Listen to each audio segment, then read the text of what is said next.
ये इतनी बड़ी मार जनता ने दी, वो वहां से भागा तो पार्टी भी बदल लिया और दूसरे टुकड़े टुकड़े गैंग में जुट गया। मेरे यहां जब ये चुनाव लड़ रहा था तो बड़ी बड़ी हस्तियां शबाना आजमी, जावेद अख्तर महीनों दिन तक इसके लिए प्रचार कर रहे थे और एक खास समुदाय के लोग पूरे देश से वहां जमा हुए थे। उनको लगता था अगर इसको हरा दिया यानी नरेंद्र मोदी को हरा दिया, लेकिन उन्हें पता नहीं था कि बेगूसराय की जनता ऐसी पटकनियां मारी, ये यहाँ आकर के आपके सामने पापड़ फोड़ पहलवान बन रहा। ये एक खास तबके के धर्म के लोगों के साथ शादी किया है मुसलमान में, इसीलिए यहाँ से लड़ने आया है। यहाँ 6 लाख इस लोकसभा में एक खास समुदाय के वोट है, शायद इसी उम्मीद से यहाँ लड़ने आया है। लेकिन मैं आपसे अपील करूंगा, इसके जुबान पे नहीं जाएंगे, ये बड़ी बड़ी बातें करेगा।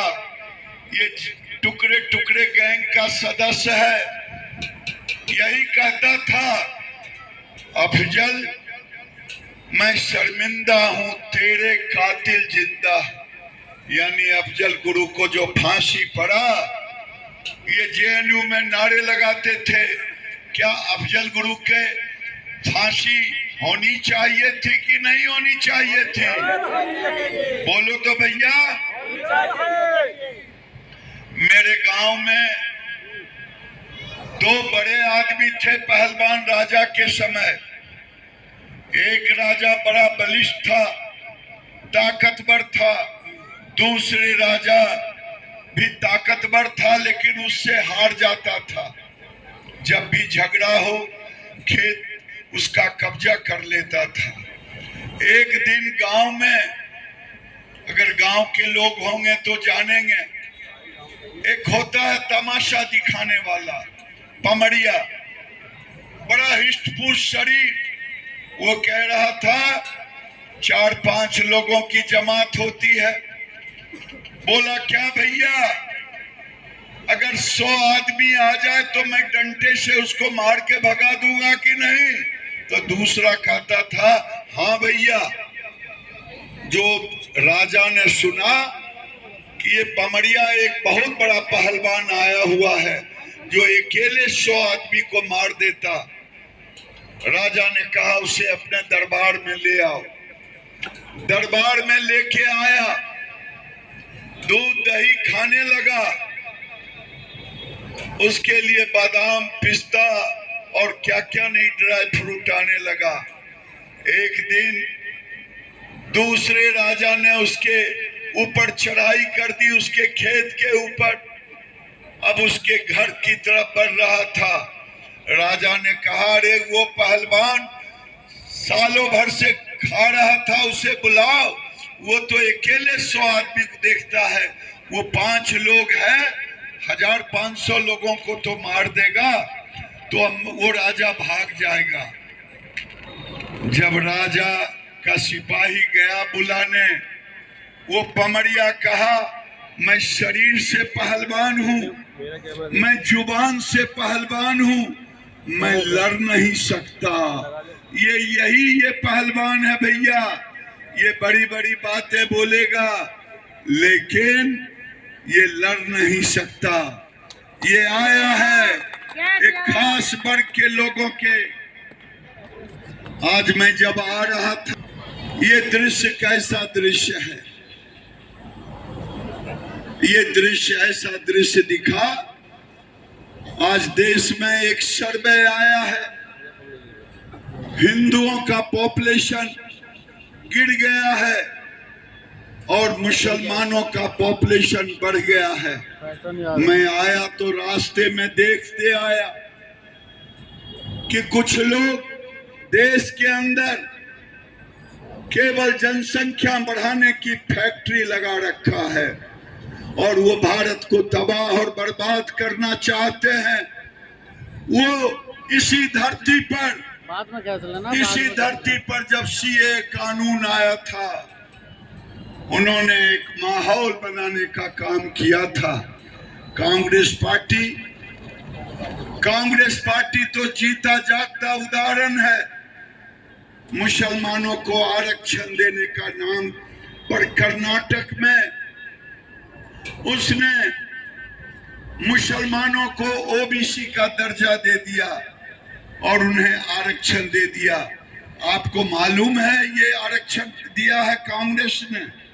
मालूम है भाई साहब? नहीं मालूम है। जब आपको नहीं मालूम है आप सोते रह जाएंगे।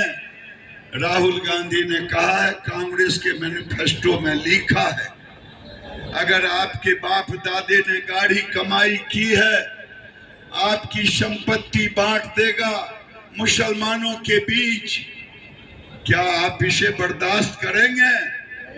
अरे आप बर्दाश्त करेंगे?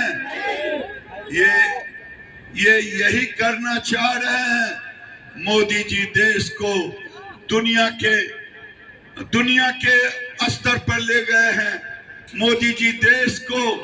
आज पूरी दुनिया मोदी जी के पीछे पागल है, केवल हाथ मिलाना चाहता है। आज बाइडेन हो या पुतिन हो, आपने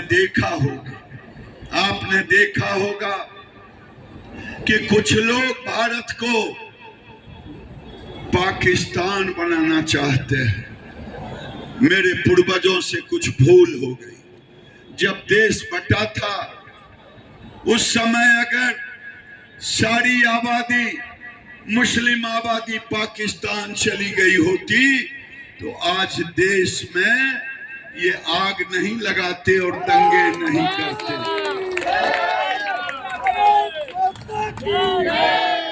और वही नहीं, एक बापोट की जमीन है, बापोट नाम की चीज है, वो लैंड जिहाद कर रहा है।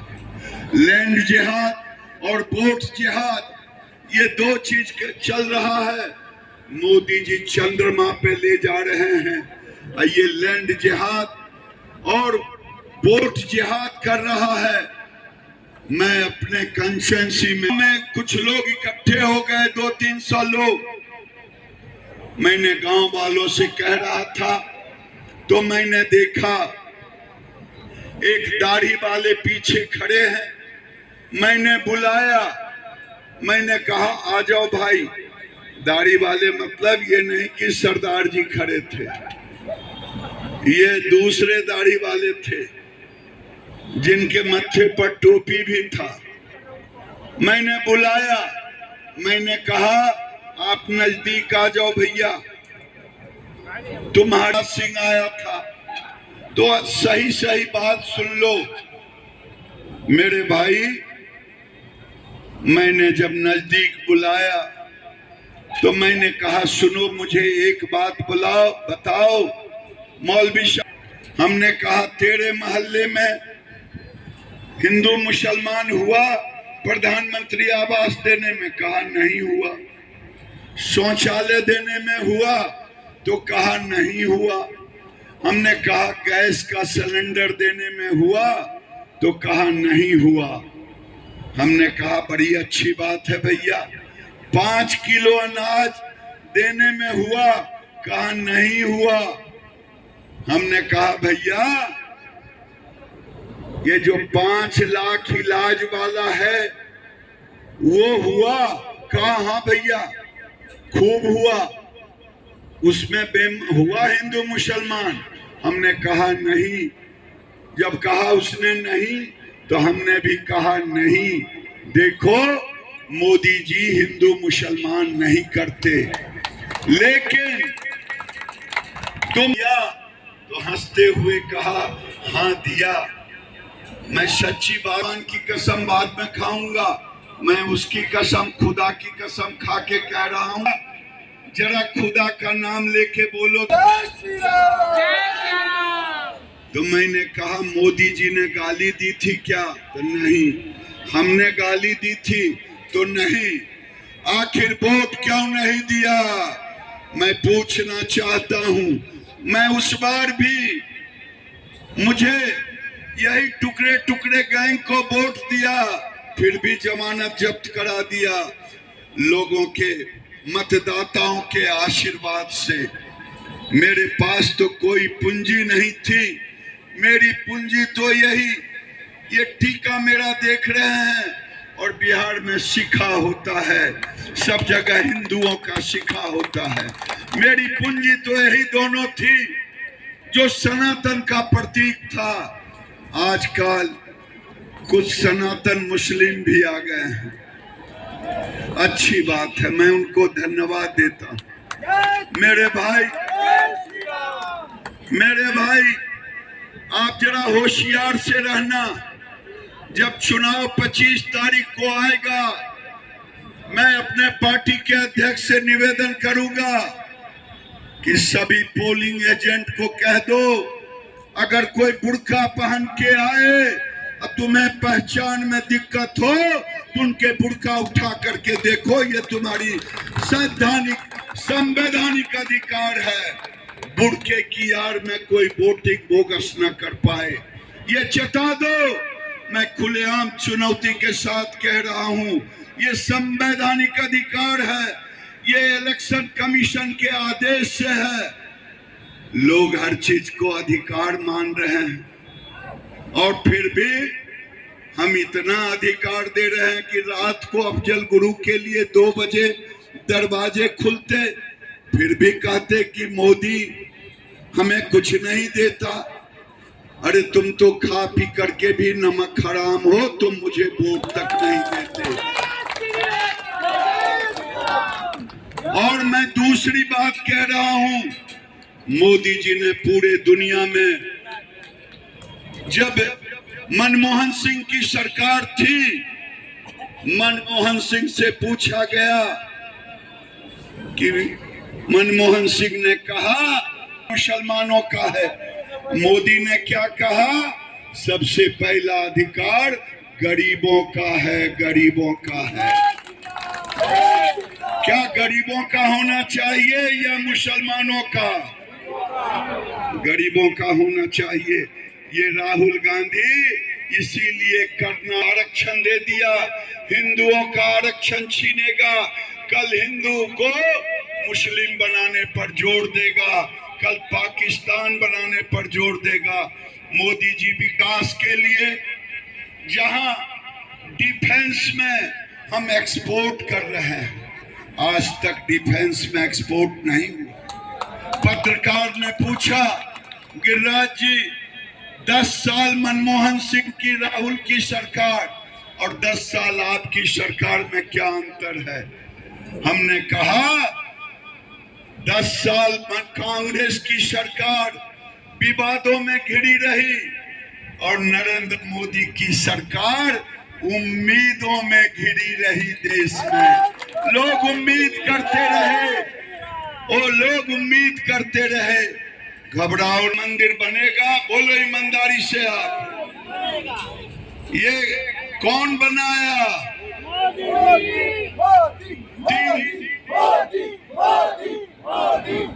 370 धारा सोचा था देश से हटेगा, सोचा था, कौन हटाया?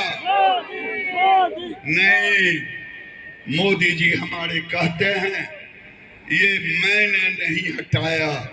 दिल्ली की जनता अगर मनोज तिवारी को नहीं जिताता, एक ताकतवर प्रधानमंत्री नहीं बनते, तो पूरी दुनिया में भारत की शाख नहीं बनती। मेरे भाइयों, आज 1947 में जब भारत का बंटवारा हुआ टुकड़े होकर के, जो जमीन वहां से हिंदू आए, कांग्रेसियों ने एक वक्फ बोर्ड बनाया जो लैंड जिहाद कर रहा है। अगर हमारी सरकार दिल्ली में आई तो ये वक्फ बोर्ड की जमीन सब हम छीन करके हिंदू गरीबों में बांटने का काम करेंगे। ये जमीन भारत हमारी हुई, जमीन की नहीं हुई भैया। हुई तो आज जो पाकिस्तानी आए हैं वो क्यों वो रहे टेंट पेंट में, उनको बोट की जमीन छीन करके पाकिस्तान से आए हुए हिंदुओं को देने का काम करेंगे। मेरे भाई ये जो आपका ये झाड़ू वाला है, अब तो झाड़ू वाला, मैं तो चोर में नहीं, मैं तो यही जानता था दवा भी खा गया और दारू भी पी गया। उसने कहा मैं 500 स्कूल बनाऊंगा। तेरे मोहल्ले में स्कूल बना है क्या? अरे नया स्कूल बना क्या? उसने कहा कॉलेज खोलूंगा। कोई कॉलेज खोला क्या? उसने कहा था मैं इसे नोएडा बना दूंगा। बनाया क्या? अगर बनाया होता तो आज दिल्ली की जाइए, चाहे आप जिस मोहल्ले में जाइए, स्थिति खराब की खराब